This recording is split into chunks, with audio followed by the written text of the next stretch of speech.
Asalaamaaleykum warahmatullaahi wabarakaatu. Akkam nagaa jirtanii hordoftoota kee hundumti keessanuu bakkuma jirtanitti akkam nagaa isiniin jecha warroonni chaanal kanaaf haarawaa taatan aan zamzam jedhama subscribe gochuun maatii ta'uu dandeessanii.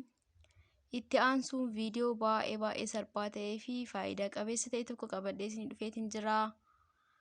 Maal inni yoo jettan viidiyoo kana hanga dhumaa ilaaluudhaan narraa hubachuu dandeessanii maal akka ta'e. Itti aansuun viidiyoo nani dalaguudha deemu wantoonni na barbaachisan waa lama qofaadha. Innis akkuma isinitti mul'atu kan shunkurtii diimaa fi zinjibila qofaadha jechuudha. Wantoota lamaan kanneen qofa walitti dabaluudhaan wanta bareedaa ta'ee fi barbaachisaa ta'e tokko qabadhee isin dhufeetiin jira. Turkiis na waliin turaadha. Shunkurtii haala kanaan erga irraa qunciseen booda akkuma isin mul'atu kana ani hidda lamaan gargaarame isin haala baay'ina keessaniitiin baay'isuu sirrisuu hin dandeessanii. Quncee isaa kana singatinaadha san viidiyoo itti aanuun qabadhee dhufee isinii dhufa. Haala kanaan shunkurtii erga qunciseen booda zinjibilis hidda lamaa jechuudha. Garuu yeroo dhiquu adda caccabee waan ta'eef malee hidda lama.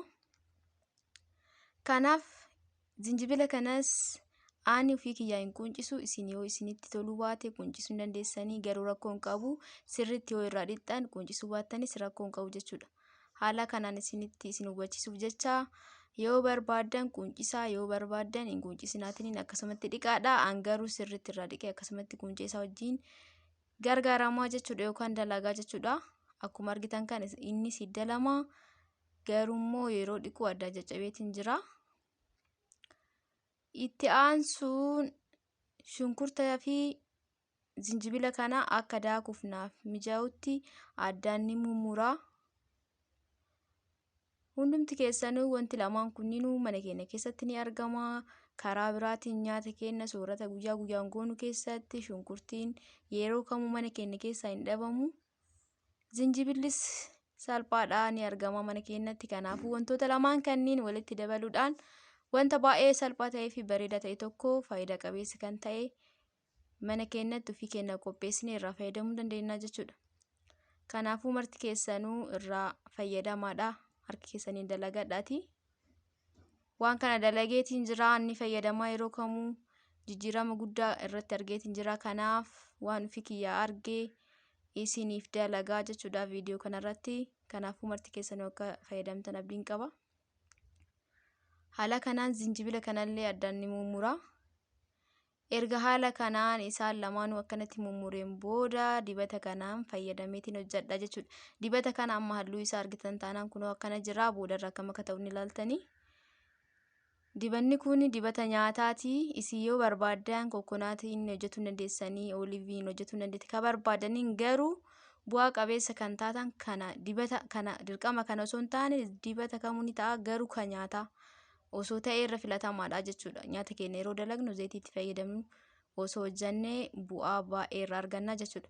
Maaliif yoo naan jettan dibata kaawwaniinis hojjetuu dandeessan garuu kallattimaan dhama shunkurtii fi zinjibila arganna jechuudha. Dibata nyaataa kana yoo hojjanne dibata kaawwanii yoo hojjanne immoo isaanuu mataa isaaniitti wantoonni garaagaraa walitti daddabalamee hojjetaman waan ta'eef maaltu akka jijjiirama nuuf kenne kana ta'aa san ta'aa waliin beeknu jechuudha. Kanaafuu kana dhugaadha moo soba kan jedhu beekuuf dibata nyaataatiin osoo hojjetanii irra dansaadha. Yeroo kamuu dibata mana keessatti yeroo qopheessu dibata nyaataatiin gargaarameeti jechuudha. Isin keessanitti waliin qopheeffachuu dandeessanii. Erga kana waliin nan booda ni daakaa. Isin yoo barbaadan addaan mummurtanii haala saniinis hojjetuu dandeessanii. An garuu kallattimaan sirriitti dhama isaa akka argadhuuf haala kanaan daakeetiin jira. Kun mul'atu kanatti. Waan hedduu jijjiirama guddaa irratti argeedha. Hundumti keessanuu irraa fayyadamaa dalagaatiin garuu jijjiirama isaa kan argitan dibata nyaataatiin dalagdanii osoo kan biraa dibata biraa homaa ittiin hin makin yoo diqqaate ji'a tokkoof dibata kana fayyadamaatiin maal akka ta'e guutumaa guututti osoo hin ta'in hanga tokko ji'a tokkoof fayyadamtan ni argitanii. Yeroo san immootu san booda jechuudha waan barbaadan walitti maxxanii dibatuu hin dandeessanii. Haala kanaa meeshaa kanatti naqadhee meeshaa wanta kanatti dalagdan kan yeroo biraa ittoo yookaan waan garaagaraa ittiin dalagne osoo ta'e irra bareedaadha. Maaliif fuula keenya irratti bu'uu danda'a yoo rifeensi keenya dibannu, kanaaf dansaa miti jechuudha. Meeshaa yeroo biraa ittiin hojjannetti affeelaa haala kanaan ibidda baay'ee lashii ta'e irratti affeelamuu qaba. Maaliif dhama isaa kallattiimaan suuta itti akka ba'utti ibidda sirri jala qannastanii akkasitti hanga halluu isaa magaalatti siqu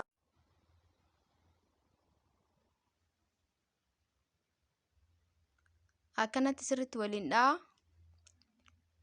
Jala isaa akka isin jalaan qabanne suuta akkanatti itti ba'u jechuudha. Dhamni isaa yeroo tokkoon ibidda sirri jala itti daballe kallattiimaan hin argannu waan barbaanne san jechuudha. Kanaafuu hanga halluun isaa magaala ta'utti suutaan akkanatti dhametti akka nu ba'uuf waliin dha'aatiin daqiiqaa muraasaaf bilcheessina.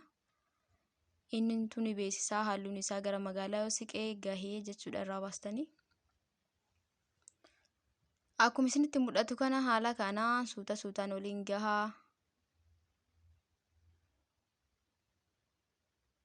Haaluma kanaan suutaan haga halluu isaa magaala yookaan biraawun haga ta'utti suuta jedhaatiniin ibiddi sirritti jala waan dabalame fakkaata, garuu ifaan humna waan qabuuf malee hir'ateetii jira. Haala kanaan kunoo kana fakkaata halluun isaa magaala ta'aatiin jira. Kanaafuu gahee amma jala dhaamsa. Kunoo kana fakkaata zayitii baay'ee bareedaa ta'ee fi baay'ee barbaachisaadha jechuudha rifeensa keenyaaf. Kana kan hojjetaa jiru rifeensa keenyaa fi shunkurtiinis ta'ee zinjibilli hundumti keessanuu ni beektanii gabaa irratti ni gurgurama jechuudha. Dibanni kun adduma addatti kan shunkurtiis kan zinjibilaas jechuudha. Nuti immoo mana keenya keessatti haala kanaan gooneetiin fayyadamuu dandeenya. Alaa bituun dirqama miti. Mana keenya keessatti haala kanaan goonee ofii keenya qopheeffannee irraa fayyadamuu ni dandeenya jechuudha. Ana fooliin isaa xiqqoo shunkurtiin ni ulfaata. Kanaaf zinjibila itti makee yoo barbaadan zinjibila qofaas addatti viidiyoo tanaan dura irratti zinjibilaaf waan biraa wajjin absuudaa fa'aa wajjin walitti makee isin hojjedheetiin jira. Yoo barbaadan immoo zinjibila adda isaatitti illee of dura isin hojjedha jechuudha. Kanarraa kana zinjibila itti makeetiin jira jechuudha. Fooliin isaa shunkurtiin xiqqoo ni ulfaata waan ta'eef zinjibila itti manni hanga tokko nu hir'ata. Dhimbiibaa barbaadanitti fayyadamaa keessaa dhimbiibaa hangaruu gizee maraa dhimbiibaa kanatti fayyadamaa jechuudha. Maaliif wanta kana kan inni hojjennu cuunfuun dirqama waan ta'eef dhimbiibaa uffata osoo ta'e irra filatamaadha. Haala kanaan keessaa garagalchee erga inni qorree booda sirriitti akka inni qorruun eegina. Maaliif keessaa hin ba'u zayitiin kun gubaan isaa yoo xiqqoo keessaa gadi lash jedhee yookaan qabbanaa'utti yoo inni qabbanaa'utti keessaa dhimbiibuu qabdan malee guutumaan guutuutti akka qorru yoo eeddan keessaa isin hin ba'u jechuudha. Keessatti hafa waan baay'ee namatti toluudha. Akkuma isin mul'atu kanatti halluun isaa baay'ee namatti tola. Furdateetiin jira ni mul'ata jedheetiin yaada. Baay'ee namatti tola halluun isaa xiqqoo furdateera akka duraatirraa. Shunkurtii diimaa fi zinjibila walitti goonee garuu halluun isaa gara zinjibilaatti siqa jechuudha. Zayitii kana akka argitan kanatti. Kanaaf mana keessan keessatti dalagaatiin irraa fayyadama marti keessanuu. Yaadaaf qeeqa qabdan karaa koomentiitiin dhiisuu dandeessanii.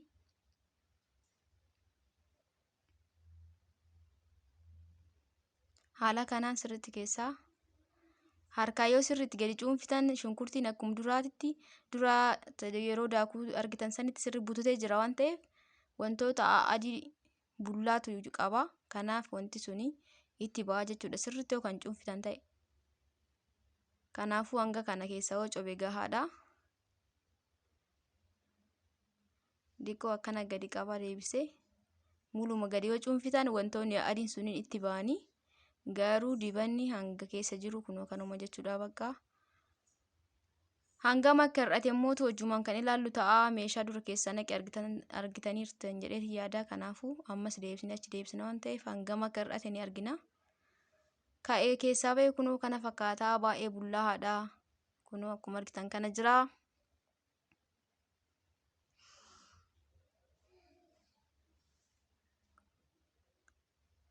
Baay'ee namatti tola. Zayitii baay'ee bareedaadha.